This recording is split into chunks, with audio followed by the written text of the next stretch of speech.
नमस्कार दोस्तों, हमारे चैनल एक बार फिर से आप सबन के स्वागत करते हैं। सूरत की सबसे बड़ी कपड़ा मैन्युफैक्चरिंग कंपनी ओम विजय फैशन में हर रोज आप सबन के प्रिंट के साड़ी, वर्क के साड़ी, सिल्क के साड़ी और कुर्ती के भी सैंपल दिखाई। लेकिन आज हम दिखाए रैपियर जकार की साड़ी और थोड़ा ओमे कोटा चेक्स रहे वाला बा, कॉटन की साड़ी रहे वाला बाटे।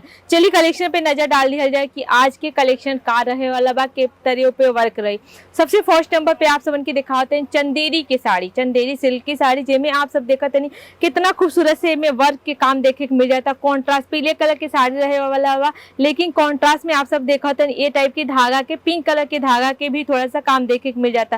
साथ ही साथ देखते हैं पे मोती के भी काम देखे को मिल जाता, थोड़ा स्टोन के और जरी के भी काम देखे के मिल जाता। गोल्डन कलर के जरी के साथ आप सबन की पैटर्न देखे को मिल जाता। बीच बीच में आप सब देखते हैं ये टाइप के फ्लावर के भी थोड़ा कॉन्सेप्ट देखे को मिल जाता। 6:30 के कट रहे वाला बा, 4 पीसेज मिली, 4 कलर आप सबन के अलग अलग मिली। नेक्स्ट वाला कलेक्शन आप सबन के दिखाते हैं, जैसे हम अभी बताऊंगी आप सबन के थोड़ा कोटा चेक्स की साड़ी दिखाई, रैपियर जकार्ड की और कॉटन के साड़ी दिखाए। तो देखा था ई रहे वाला बा कोटा चेक्स की साड़ी, जो उनकी बिहार में, यूपी में बहुत ज्यादा डिमांड में रहे वाला बा। बहुत सुंदर साड़ी रहे वाला बा, जेमें आप सब देखते हैं कलमकारी के थोड़ा प्रिंट देखे को मिल जाती है, थोड़ा सा फ्लावर के भी टचअप देखे को मिल जाता है और बॉर्डर भी देखते हैं चौड़ा बॉर्डर के साथ मिले वाला बा। नीचे के बॉर्डर आप सब देखते हैं थोड़ा पतला में भी आप सबन के देखे को मिल जाता है। यही एक डिजाइन नहीं बा, आप सबन के यहाँ पे अलग अलग भी डिजाइन आप सबन के मिल जाए।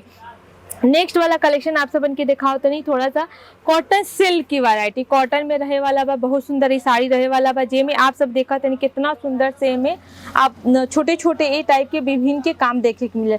धागा के वर्क आप सबन के पे देखे के मिल जाता है। और बॉर्डर की बात करती, मल्टी कलर में आप सबन के बॉर्डर भी देखे के मिल जाता, ग्रीन बा, रेड बा और थोड़ा सा गोल्डन भी आप सबन के में विभिन्न के काम देखे के मिल जाता है। पूरा साड़ी हम ओपन करके नहीं दिखा पाए, कहाँ से जब एक फोल्डिंग करल जाला तो बहुत दिक्कत होला फोल्डिंग कर लेके, एक मारे पूरा ओपन करके हम नहीं दिखा सके नहीं दोस्तों। एक सिल्क में दिखाते नहीं, जेके रैपियर जकार्ड कहल जाला, वो देख ली आप सबन के।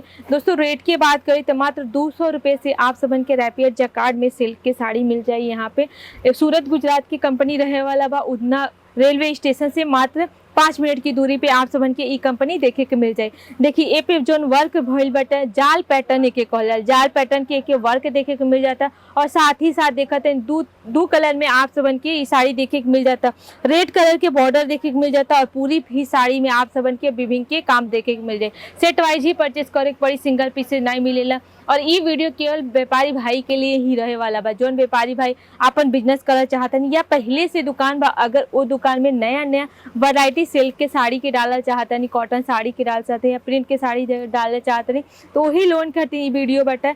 और देखते हैं कितना खूबसूरत से एक और हम आप सबन के डिजाइन दिखाते हैं। ऑरेंज कलर के साड़ी बहुत सुंदर इहो रहे वाला बा, जेमें आप सब देखते हैं कॉन्ट्रास्ट में व्हाइट कलर के ए टाइप के विभिन्न के काम देखे को मिल जाता। अगर पल्लू की बात करें दोस्तों तो पल्लू भी देखते हैं कितना खूबसूरती से देखे को मिल जाता है, जेमें आप सब देखते हैं ए टाइप के झालर के भी पैटर्न देखे को मिल जाए। अगर इनमें आप सबन के कलर चाहिए तो भी आप सबन के यहाँ पे मिल जाए वाला बा। दोस्तों ऑनलाइन क्या सुविधा नहीं बा, जब आप सूरत आवत विजिट करे खातिर तो यहाँ पे एक चीज और सुविधा मिल जाला, यहाँ पे रहले खेले की सुविधा, पिकअप एंड ड्रॉप की भी सुविधा आप सबन के निःशुल्क निस्वार्थ मिल जाए। अगर आप सबन के हर मतलब रेड कलर में चाहिए, ग्रीन कलर में चाहिए, तो हर टाइप के कलेक्शन यहाँ पे रैपियर जकार्ड में भी मिल जाए वाला बा। उम्मीद करते हैं आज की वीडियो आप सबन के अच्छा लगा है, लाइक करी, शेयर करी, कमेंट करी और यही तरह वीडियो के साथ हमारी कंपनी से जुड़े रहें। धन्यवाद।